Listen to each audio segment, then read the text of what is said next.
Intéressons-nous aux intentions suprêmes de Dieu envers son peuple. Intentions qui se réalisent dans les 144 000 du chapitre 14 de l'Apocalypse. Il chantait un cantique nouveau devant le trône et devant les 4 êtres vivants et les vieillards. Et personne ne pouvait apprendre de cantique si ce n'est les 144 000 qui avaient été rachetés de la terre. Ce sont ceux qui ne se sont pas souillés avec des femmes, car ils sont vierges, ils suivent l'agneau partout où il va. Ils ont été rachetés d'entre les hommes comme des prémices pour Dieu et pour l'agneau. Et dans leur bouche, il ne s'est point trouvé de mensonge, car ils sont irréprochables.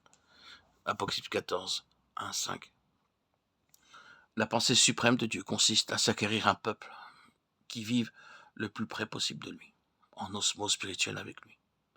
Cette question de position, de disposition, de distinction et d'héritage est d'ordre spirituel. Mettez de côté vos notions de géographie.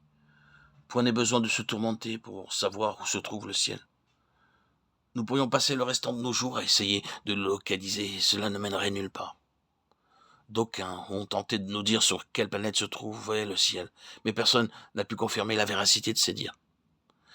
Mais voyez-vous, il s'agit de proximité spirituelle.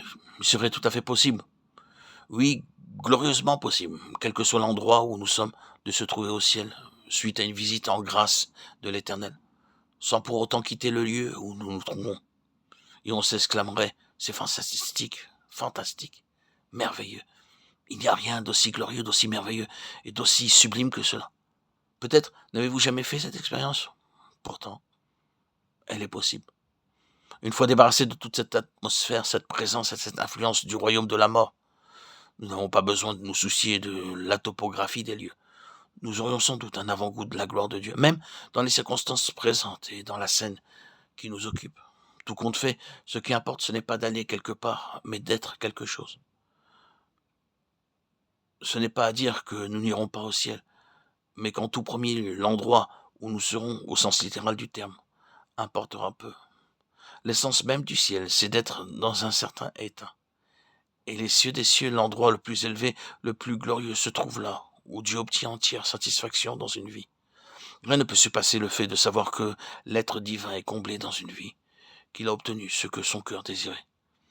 Et j'ose dire que ceci peut, dans une certaine mesure, être mis à l'épreuve tout au long de notre pèlerinage terrestre.